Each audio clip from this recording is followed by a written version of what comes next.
네, 고전은문 2강 동동 설명 시작하겠습니다.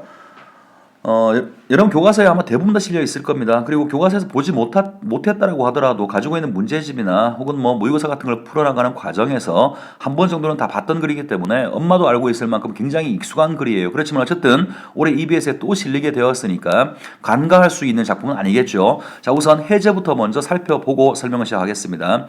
자, 이 작품은 작자미상의 고려가요라고 얘기를 하고요. 악학개범에 기록되어 있답니다. 그러면 고려가요가 문학적으로 의미를 가지는 것은 우리 문학사에서 최초로 평민들이 문학의 향유 주체로 등장을 했다는 거죠. 자, 평민문학이고요. 선생님 뒷부분에서 다시 한번 설명을 드릴 텐데 처음에 평민문학이었으니까 이게 구비문학이었겠죠. 말로 전해지다가 조선시대에 와서 악학개범이 조선 때 만들어진 글이니까 조선시대에 와서 악학개범이라고 하는 책 같은 걸 만들면서 그 속에 한글로 기록을 하게 됩니다. 그래서 오늘날 우리가 보는 형태로 남아있게 되는 것이고요. 자, 두 번째 부분, 현존하는 국문학 작품 중에서 가장 오래된 달거리 노래, 이 말은 여러분들 눈여겨서 보셔야 됩니다. 동동이라고 하는 것이 다른 고려 가요에 비해서 문학적인 의미를 갖는다면 그 중에 하나가 달거리 노래의 형식을 취하고 있다는 것인데요. 이것은 다른 말로 고치면 월령체라는 말을 쓰기도 해요. 아마 문제집이나 혹은 교과서에는 월령체라는 말이 더 많지 않을까 싶은데요. 어려운 말은 아니고 달별로 시상을 전개한다는 겁니다. 그러니까 시상을 전개하는 방식이 시간 순서에 따라 쓰는 경우도 있고요. 공간의 이동에 따라 쓰는 경우도 있고 뭐 원경에서 근경으로 쓰는 경우도 있고 시선의 이동에 따라 쓰는 경우도 있고 다양한 방식들이 있는데 달거리 노래가 채택하는 방법은 월별로 글을 진행하는 것이고 보통 이런 월령체에는 월별 진행이 되다가 보니까 뭐가 드러나냐면요. 계절감이 드러나는 경우들도 있고요. 그 다음에 세시풍속들이 들어가요.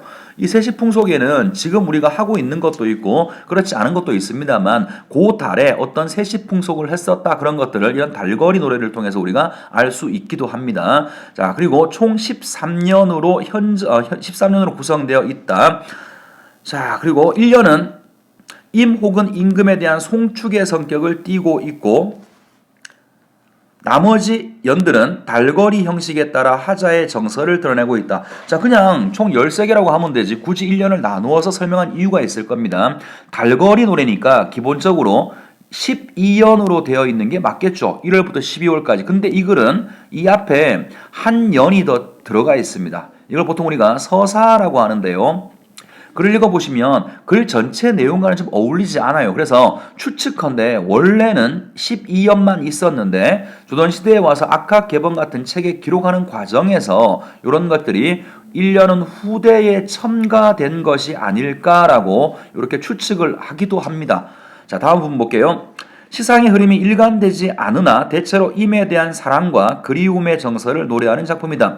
시상의 흐름이 일관되지 않는다고 했죠. 그죠? 이것은 동동만 그런 것이 아니고요. 일반적으로 구비문학, 말로 전해지는 구비문학의 하나의 특징이라고 볼 수도 있을 것 같은데 이거는 다양한 감정이 나옵니다만 주된 정조는 이별한 님에 대한 어떤 그리운 마음 혹은 사랑의 마음, 만남에 대한 소망 이런 것들이 글의 주된 정조라고 볼 수 있습니다. 자, 그러면 본문으로 들어가서 설명하도록 하겠습니다. 일단 제목이 동동이라고 되어 있죠. 제목이 동동인데 일단은 이놈의 제목은 아무런 의미가 없습니다. 모든 고려가의 후렴구는 아무런 의미가 없어요. 의미가 없고 다만 추측컨대 요 글 속에 동동이라고 하는 것이 아마 북소리, 북을 치는 북소리의 의성어가 아닐까라고 추측을 하기는 합니다. 자, 이제 1년 서사 부분을 봐야 되는데 요 얘기를 하기 전에 선생님이 잠깐 우리 누구나 아는 이야기를 잠깐 하고 시작하겠습니다. 자, 고려가요라고 하는 놈이 어떤 장르적인 특징이 있는지를 잠깐 설명을 해보도록 할게요. 당연히 고려가요니까 고려시대에 창작이 되었을 겁니다. 창작은 고려시대에 창작이 되고 선생님이 서두에 설명을 드린 바와 같이 고려시대에 평민들의 정서를 대표하는 문학이에요. 그러다 보니까 이때는 글자도 평민들이 알지를 못하고 한자밖에 없으니까 당연히 글자는 모르겠죠. 입에서 입으로 전해지는 구비 문학의 형태를 취하게 됩니다. 그리고 일반적으로 지금도 마찬가지죠. 가요, 대중가요 같은 걸 보면 사랑 이야기, 이별 이야기가 제일 많죠. 이것도 마찬가지로 평민들의 정서를 드러낸다고 하는데 그 평민들의 정서가 주로 사랑과 관련된 이야기들이 많이 있었어요. 자, 이렇게 쭉 전해집니다. 그러다가 언제 이게 기록이 되냐면 조선시대에 오게 되면 아까 선생님이 이거 한글로 기록한다 그랬죠. 한글로 얘를 기록을 하게 됩니다. 그런데 왜 기록하냐가 중요한 거죠. 그냥 심심풀이로 기록하는 것이 아니고요. 궁중잔치에서 향악을 연주할 때 노래 가사로 쓰기 위해서 얘를 기록을 하게 돼요. 자, 궁중잔치에 적어놔 볼게요. 궁중잔치에 노래 가사로 쓰기 위해서 후대에 비로소 기록이 되는 겁니다. 그리고 여러분 아마 들어본 적이 있을 텐데 기록하시던 분들이 유학자들이죠. 그죠? 우리 역사상 가장 좀 고지식한 분들인데 그분들이 이걸 기록하다 보니까 도저히 얼굴이 뜨거워서 너무 야한 얘기들이 많아서 기록을 할 수가 없어. 그래서 고려가요를 다시 뭐라고 불렀냐면 남자와 여자가 남녀 서로 상자를 씁니다. 서로 보면 열받는 이야기다. 남녀 상열지사라고 하기도 해요. 쉽게 말하면 사랑 이야기를 주로 다루고 있다라는 뜻입니다. 자, 이제 중요한 얘기를 하나 하겠습니다. 도대체 이게 나중에 기록된 게 뭐가 중요하냐? 이게 중요한 거예요. 후렴구 때문에 그렇습니다. 후렴구. 자, 궁중잔치에 쓰려고 이걸 기록을 했단 말이야. 어쨌든 잔치니까 흥겨워야 될 거 아니겠어요. 그죠? 그런데 노래 가사가 전부 다 이별해가지고 징징 짜는 그런 이야기니까 잔치 자리에 흥이 날 리가 없죠. 그죠? 그래서 후렴구를 나중에 리듬감 때문에 그 다음에 잔치 자리에서 흥을 좀 돋울 목적으로 이렇게 후렴구가 후대에 첨가되는 거예요. 이 얘기는 되게 많이 들어봤죠. 그죠? 그리고 나온 김에 얘기합시다. 자, 이 후렴구는 의미는 없어요. 아무런 의미가 없다고요. 의미가 없다가 의미는 없고 오직 리듬감과 운율 때문에 들어간 거겠죠. 그런데 의미가 없다. 여기에서 우리가 하나 기억할 게 하나가 있어요. 시험 문제에서 그 후렴구에 줄을 쳐놓고 이 후렴구는 하자의 시상이 집약되어 있다라고 말하면 은근히 맞는 말 같죠. 그죠? 학생들이 많이 답으로 선택을 합니다. 절대로 하자의 정서가 집약될 수 없죠. 왜냐하면 아무런 의미도 없는 놈이니까.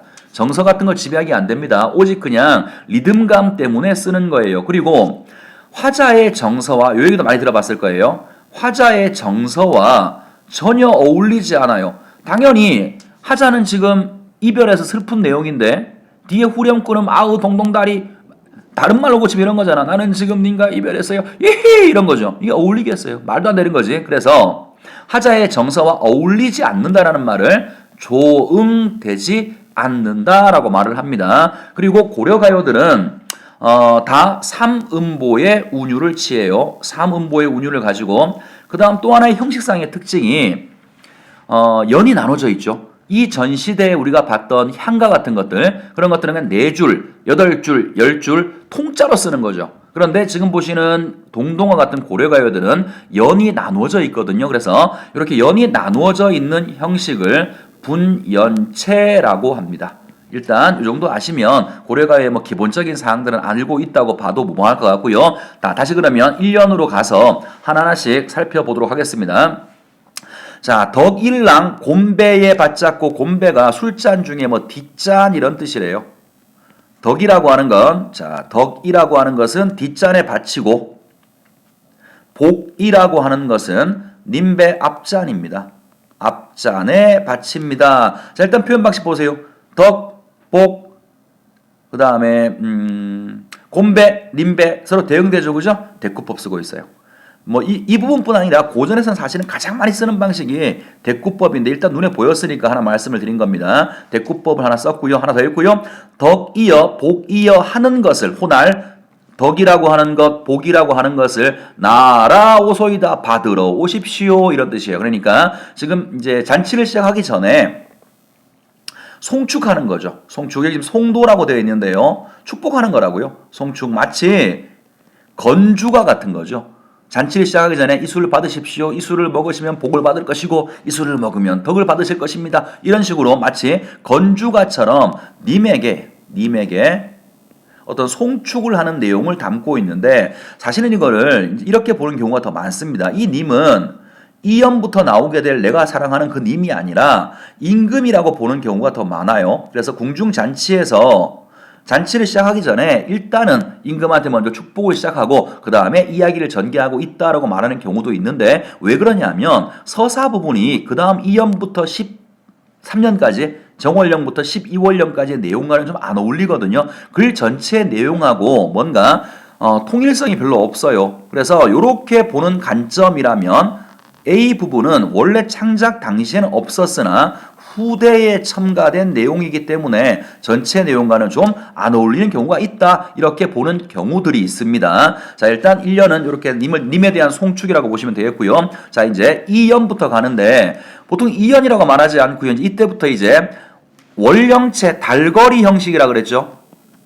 달거리 형식이니까 2연이라고 부르지 않고요. 정월령이라고 보통 불려요. 정월이 1월달이죠. 그래서 지금부터는 이제 정월령, 2월령, 3월령 이렇게 보시게 될 겁니다. 그리고 달거리 노래에는 아까 선생님이 서두에 말씀드린 바와 같이 세시풍속이 보통 반영되어 있어요. 자, 요 얘기는 선생님이 조금 한마디 하고 지나갑시다.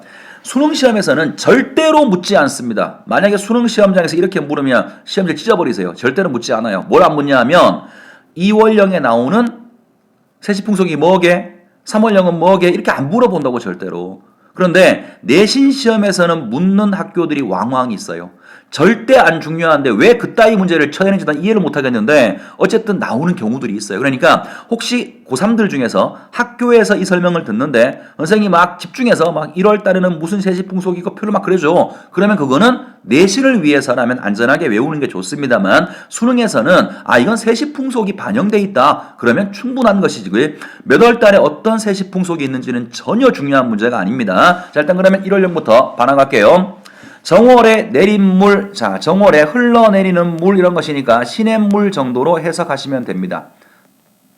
1월 달에 시냇물은 아은은 감탄사고요. 어저 녹저, 얼었다, 녹았다 이런 뜻이에요. 자, 1월 달에 시냇물, 자, 일단 먼저 시냇물을 얘기했는데 시냇물이 얼었다, 녹았다 한답니다. 자, 그런데 그 다음 보세요. 누리 가운데 나곤, 누리는 세상이죠. 세상 가운데 태어난 몸이여. 이 몸은 누구를 가리키는 거냐 하면 화자 자신을 가리키는 거예요.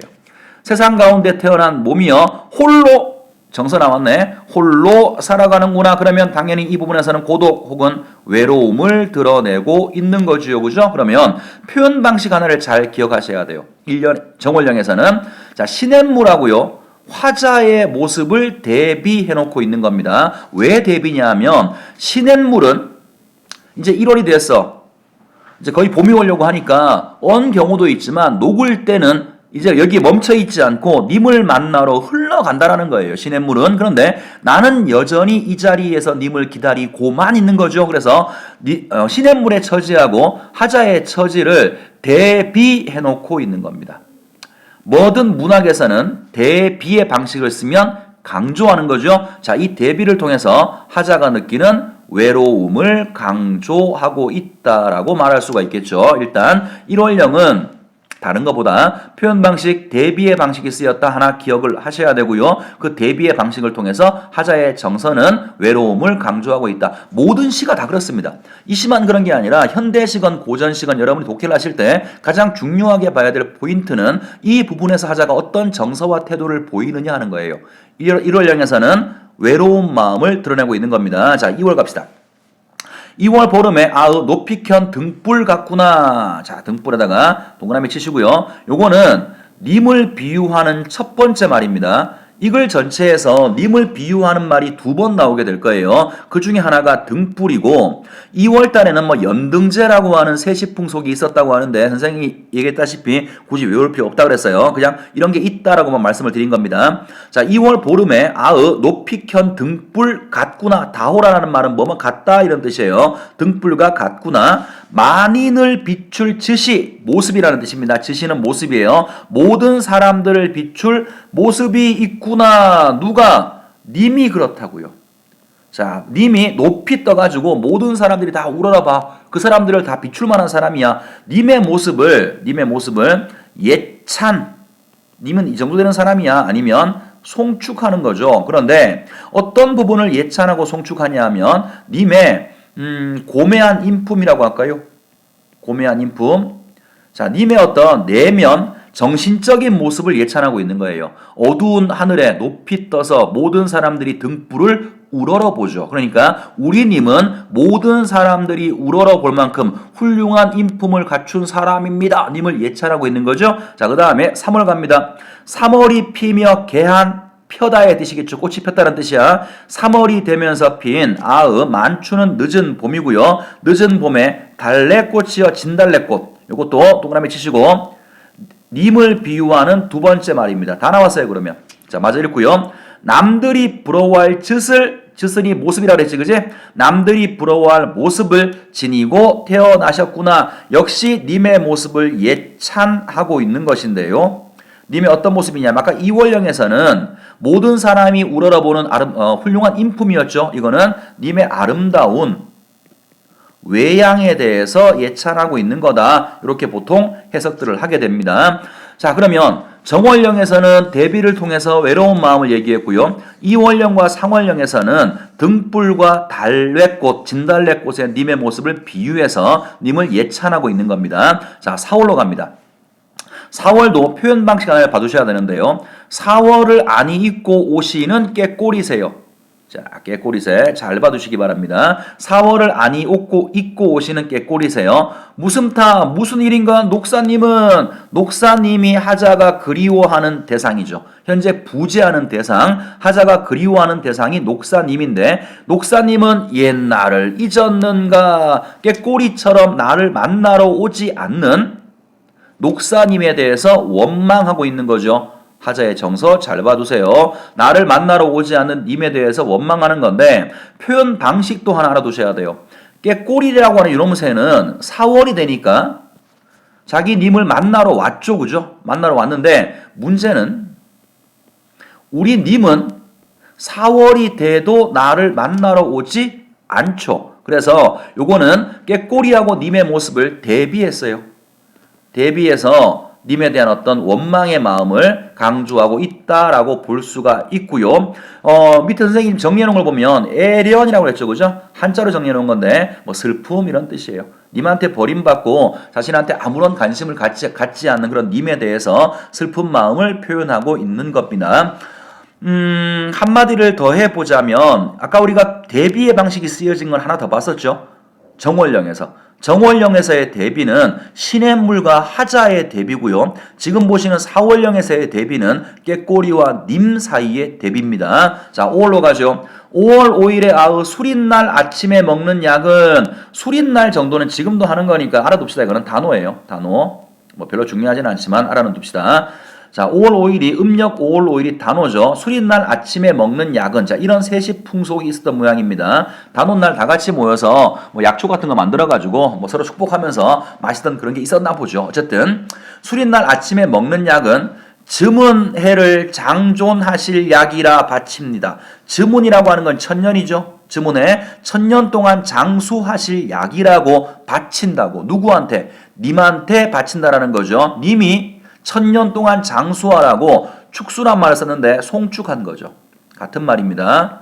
님이 천년 동안 오래오래 살라고 송축하는 거예요. 자, 오해하지 말 것은 님이 지금 내 앞에 왔기 때문에 만난 상태에서 님한테 약을 전해주는 게 아니죠. 님과 이별하고 있지만 난 항상 님을 생각하고 있거든. 그러니까 5월 5일 날 남들은 다 약 같은 거 따려 먹으면서 지가 오래 살기를 바라는데 나는 비록 이별하고 있지만 저 멀리 있는 우리 님이 오래 살기를 바란다라는 그런 마음의 축복을 드러내고 있는 게 5월령입니다.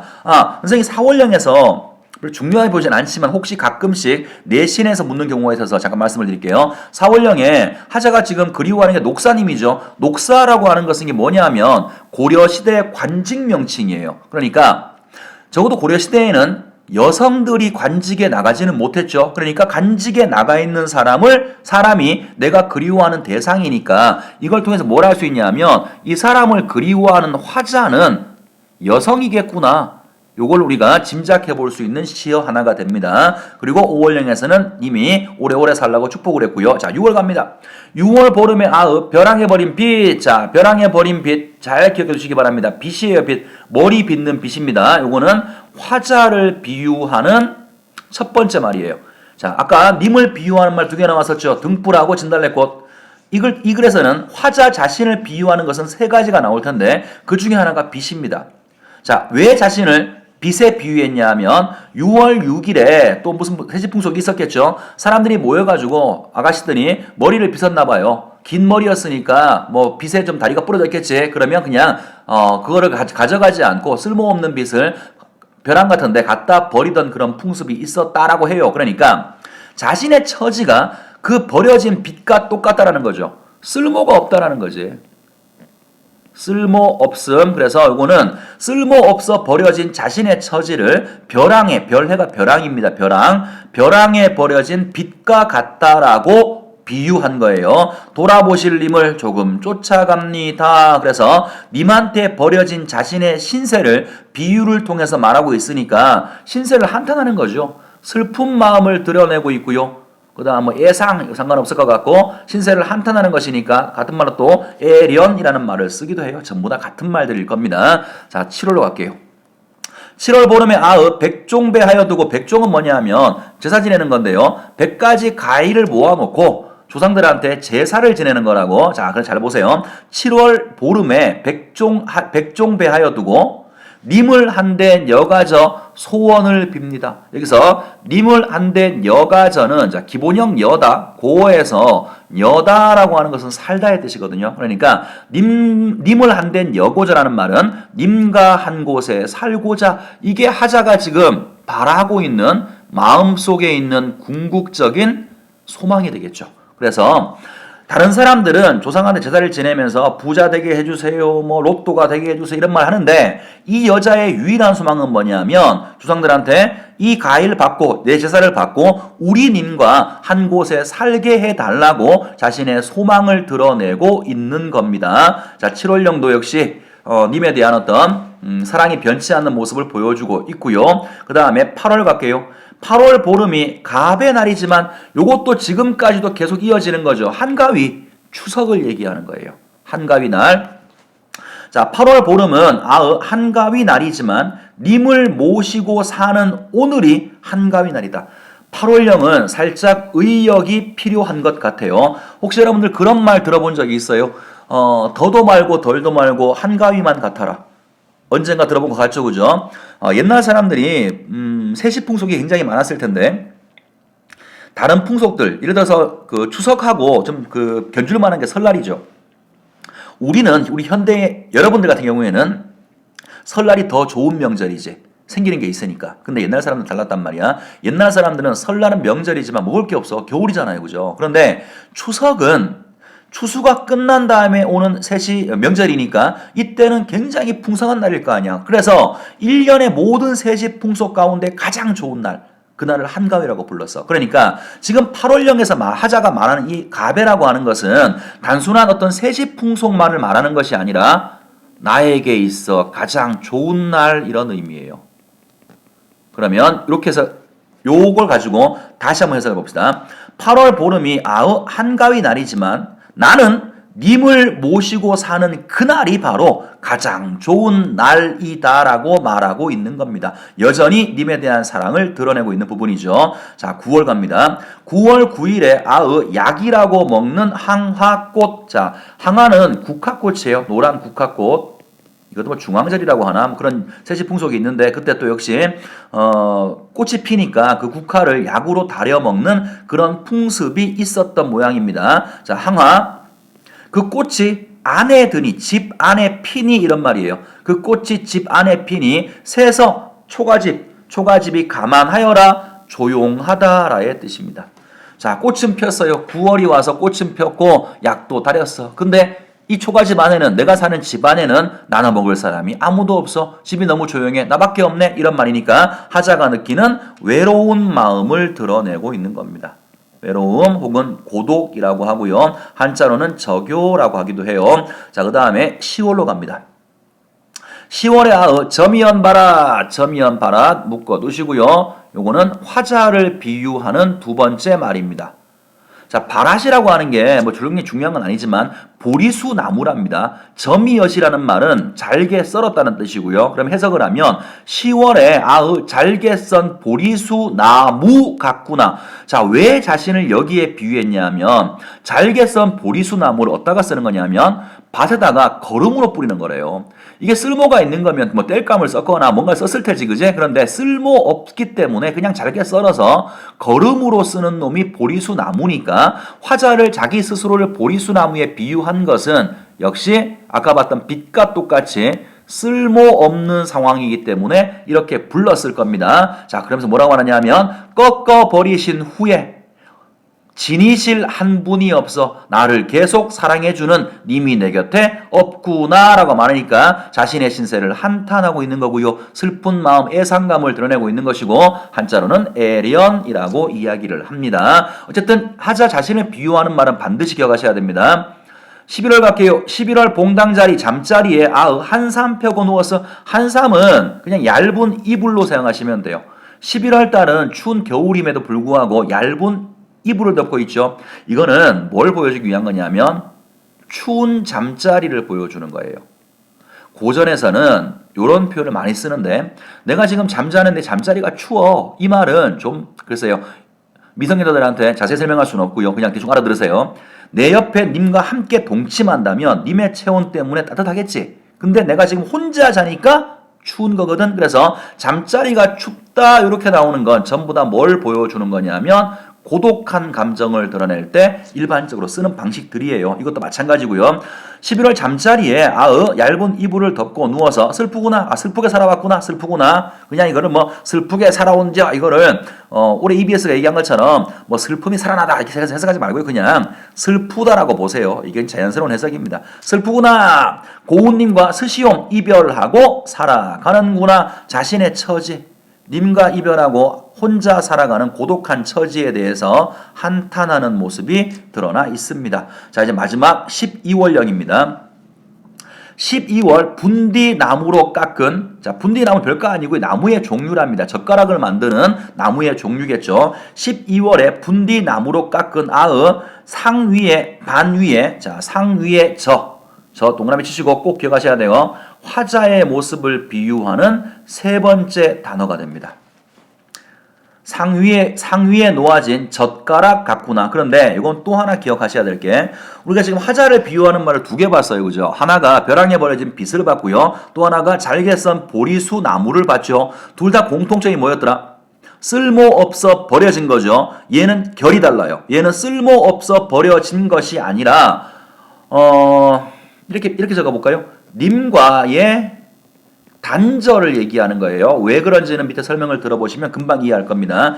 자, 다시 두 번째 거 봅시다. 님이 앞에 들어 어리로니 가지런히 놓다의 뜻이에요. 님이 이 젓가락을 가져가라고 가지런히 님 앞에 놓았더니 손은 손님입니다. 다른 남자겠죠. 님이 아닌 다른 남자가 가져다 물었습니다. 그러니까 이런 말 아니겠어요? 님과 만나려고 내가 잘 준비했는데 님이 나를 데려가지 않고 다른 남자가 나를 데려갔다라는 거죠. 상이하시겠죠? 좀 오버해서 얘기하면 내가 님한테 시집가려고 준비했는데 다른 놈한테 시집가게 되었어. 이런 신세, 나의 신세야. 이렇게 말하는 거잖아. 그래서 자신의 신세를 한탄하고 슬픈 마음을 드러냈으니까 애련이고 님과 함께 해야 되는데 다른 남자한테 갔으니까 님과의 어떤 단절감이 드러난다라고 말할 수 있고요. 다시는 님을 만날 수가 없어 절망감을 표현하고 있다고도 얘기할 수가 있겠죠. 자, 그래서 총 13년으로 이루어진 달거리 노래 월령체 고려가요인 동동에 대한 설명은 다 봤습니다. 자, 살짝 한번 정리해 봅시다. 어떤 게 포인트였냐면 고려가요와 달거리 노래의 특징이 어떤 게 있느냐 선생님이 한참 설명을 했었습니다. 그 다음 표현 방식들 요 부분은 대꾸법이 쓰였고 요 부분은 대비의 방식이 쓰였고 요거는 님을 비유하는 거고 요거는 화자를 비유하는 거고 아주 기본적인 사항이니까 그런 것들 기억해 두셔야 되고요. 그 다음에 어쨌든 시니까 각각의 연별로 하자가 어떤 정서를 보여주는가 이 부분도 여러분들 놓치지 말고 잘 봐두셔야 되고요. 님과 하자에 대한 비유 또 나왔네요. 그죠? 님은 두 가지, 하자는 세 가지. 이런 거 정도가 이 글의 기본적으로 우리가 알아야 될 포인트가 아닌가 싶습니다. 자, 그러면 문제로 가서 확인을 해 보도록 하겠습니다. 1번 문제. A, E의 표현상의 특징이다. 적절치 않은 거. 자, 표현상의 특징을 물었는데 1번부터 대꾸적 표현을 사용하여 임에 대한 송축의 뜻을 드러내고 있다. A가 이거죠. 그죠? 덕이란 뒷잔에 복이란 앞잔에. 그래서 대꾸의 방식을 사용해서 님에 대해서 술잔을 바치면서 덕과 복을 받으라고 송축하는 거죠. 일단 1년은 문제가 없습니다. 자, 두 번째 B. 임의 모습을 사물에 빗대어 임을 우러러는 마음을 드러내고 있어. 임의 모습을 사물에 빗대어서 뭐에? 등에다가 빗대었죠. 등불에 빗대어서 모든 사람이 우러러 보는 님의 고매한 인품, 훌륭한 인품에 대해서 이야기했다고 했으니까 2번도 문제가 없네. 자, 3번. 계절감이 나타나는 자연물을 통해 임에 대한 경외감을 드러내고 있어. 자, C의 계절감 나타내는 자연물이 국화죠. 그죠? 황화. 국화니까 이건 아마 당연히 가을에 피겠지. 국화는 가을에 피는 꽃이니까 계절감을 드러내는 자연물 맞는데 문제는 뭐냐면 경외감. 이게 화자의 정서인지 확인해 보셔야 돼요. 자, 경외라는 말을 의외로 잘 모르는 분들이 많은데요. 경외는 이런 뜻입니다. 경자는 공경하다의 뜻이에요. 동시에 외라고 하는 건 두려워한다는 뜻이라고. 그러니까 내가 분명히 긍정적으로 좋아하는 대상이긴 하지만 만만한 사람은 아니야. 만만한 대상이 아니라 두려운 대상이야. 보통 이건 아무한테나 쓰는 게 아니고요. 언제 쓰는 거냐면 대자연 앞에서 한갓 보잘것없는 인간이 느끼는 마음, 그걸 경외감이라고 그래요. 그 다음 또 하나가 신 앞에서 느끼는 마음. 그런데 님은 이 두 가지에 포함되지 않고 님을 공경하는 마음은 있지만 왜 두려워하는 마음은 없죠? 답은 3번이네요. 맞아 확인합니다. 4번. 감탄형의 문장을 통해 임에서 버림받은 상황에 대한 탄식을 드러내고 있다. 자, D 잠깐 볼까요? D가 감탄형의 문장인지 같이 한번 확인해 봅시다. 10월 아으 점이연 바라 다오라 뭐뭐 같구나 감탄형이죠. 없으셨다 없구나 이런 거니까 모두 다 감탄형의 문장을 쓰고 있고요. 님한테 버림받은 자신의 처지를 드러내고 있는 것도 맞죠. 그죠? 자, 이제 마지막 5번 선지 확인하겠습니다.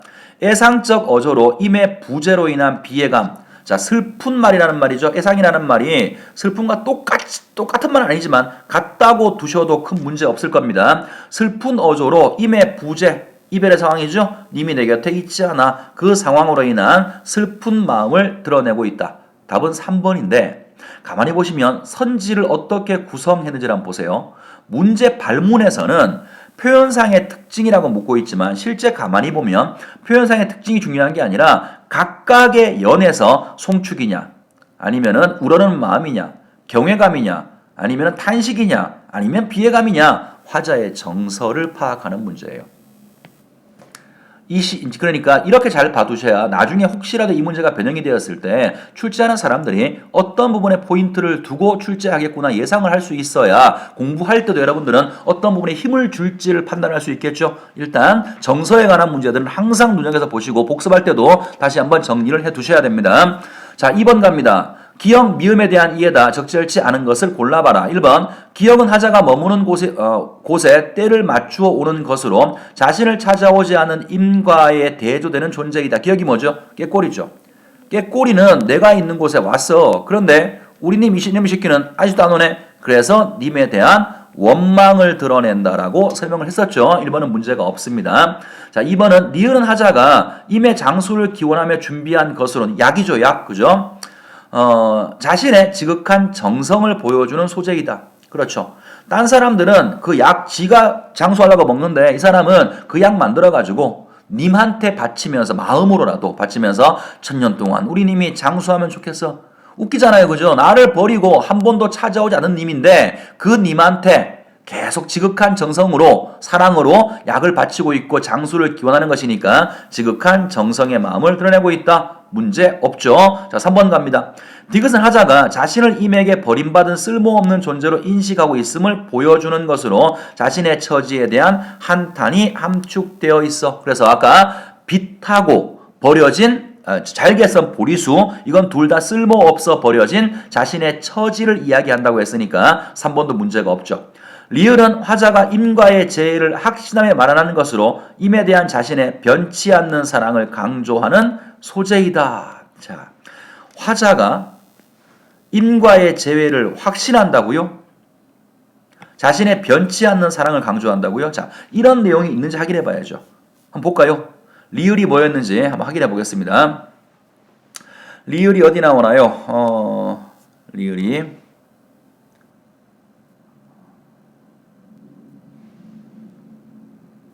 자, 미음은 젓가락이고요. 그 다음에 리을이 앞쪽에 있나요? 이 아이패드를 쓰다가 보면 항상 이런 문제가 생겨요. 잘 찾지를 못해.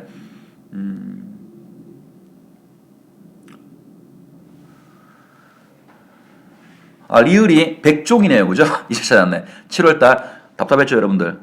전 더 답답해요. 7월달이 백종입니다. 백종. 자, 100가지 과일이라는 뜻이고 여기서 이미 이제 100가지 과일을 차려놓고 제사를 치른다 이런 것이었죠. 그죠? 자, 리을은 하자가 임과의 재회를 확신하며 마련한 것으로 임에 대한 자신의 변치 않는 사랑을 강조하고 있어. 자, 백종에서 하자가 뭘 원했죠? 님과 함께 살기를 바란다 그랬죠. 자신의 소망을 드러냈어요. 그러니까 비록 이별하고 있지만 나는 계속 님과 영원히 함께 사는 게 내 소망이야. 자신의 변치 않는 사랑은 그럴 수 있을 것 같아요. 문제는 뭐냐면 님이 반드시 돌아올 거라고 확신하는 거 아니죠.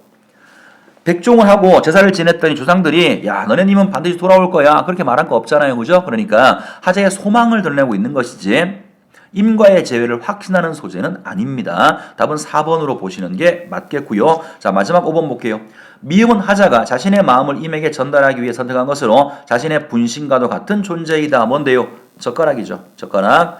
님한테 님이 나를 알고 내 마음을 알고 가져가면 좋겠어. 그래서 님 앞에 가지런히 놓았는데 얼토당토않게 다른 남자가 가져갔어. 그런 거니까 5번은 하자의 처지를 보여주는 거고 여기서 5번에서는 아까 우리가 봤던 빛하고 버려진 잘게선 보리수나무 이 두 가지는 쓸모없는 자신의 처지. 지금 본 5번 같은 경우에는 쓸모없는 게 아니라 사랑하는 님한테 가지 못하고 다른 남자한테 갈 수밖에 없는 자신의 처지를 빗대어 표현한 것이니까 하자를 빗댄 말은 틀림없지만 결이 다르다고 여러 번 설명했습니다.